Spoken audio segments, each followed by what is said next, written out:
Hello guys, welcome back. ఈ వీడియోలో 2 types of వడియాలు ఎలా పెట్టాలో చెప్తాను చూడండి. ముందుగా బియ్యం వడియాల కోసం మేమైతే 1 కేజీ రైస్ని ఓవర్ నైట్ నానబెట్టుకున్నాము.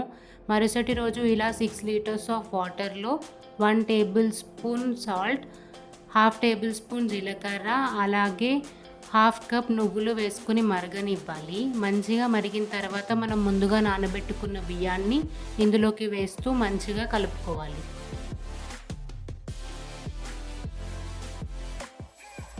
ఇలా చూపిస్తున్న విధంగా అన్నం మెత్తగా ఉడికితే సరిపోతుంది. కొంచెం చల్లరడానికి పక్కన పెట్టాలి. ఈ గ్యాప్లో రవ్వ వడియాలు ఎలా పెట్టాలో చెప్తాను చూడండి. ముందుగా 1 గ్లాస్ రవ్వ తీసుకొని మంచిగా కడుక్కోవాలి. తరువాత అదే గ్లాస్తో ఒక 7 గ్లాసెస్ ఆఫ్ వాటర్ని ఒక గిన్నెలో పోసుకొని హాఫ్ టేబుల్ స్పూన్ జీలకర్ర, 1 టేబుల్ స్పూన్ సాల్ట్, అలాగే హాఫ్ కప్ నువ్వులు వేసుకొని మంచిగా మరగనివ్వాలి. నీళ్ళు మంచిగా మరిగిన తర్వాత మనం కడిగి పెట్టుకున్న రవ్వని ఇందులో వేసుకొని మంచిగా కలుపుతూ ఉండాలి.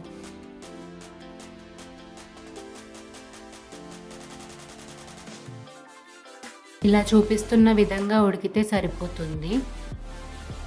తరువాత ఎండలో ఒక కవర్ కానీ క్లాత్ కానీ తీసుకొని చూపిస్తున్న విధంగా వడియాలు పెట్టుకుంటే సరిపోతుంది. కొంచెం మందంగానే పోయాలి, తీయడానికి ఈజీగా ఉంటుంది. లేదంటే బాగా పలుచగా పోస్తే తీసేటప్పుడు మొత్తం విరిగిపోతాయి. ఇంకా బియ్యం వడియాల కోసం అయితే మనం ముందుగా ఉడకబెట్టి చల్లార్చుకున్న అన్నంని ఒక మురుకుల పావు తీసుకొని అందులో పెట్టుకొని మురుకులు పోసినట్టుగా వడియాలు పోసుకోవాలి.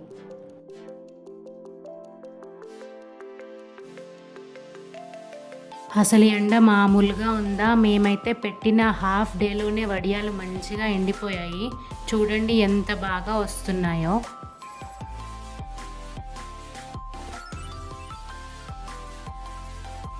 ఇలా మంచిగా ఎండాకాలంలో వడియాలు పెట్టుకొని స్టోర్ చేసుకుంటే మనకి ఇష్టం వచ్చినప్పుడల్లా మంచిగా వేయించుకొని తినొచ్చు. చూడండి, క్రిస్పీ అండ్ టేస్టీ వడియాలు రెడీ. ఈ ఎండాకాలంలో ఖచ్చితంగా మీరు కూడా వడియాలు పెట్టుకొని స్టోర్ చేసుకోండి. మంచిగా పప్పుతో కానీ సాంబార్తో కానీ నంచుకొని తింటే చాలా టేస్టీగా ఉంటుంది. ఈ ప్రాసెస్ నచ్చితే do like, share and subscribe and also wait for my next blog. Bye bye.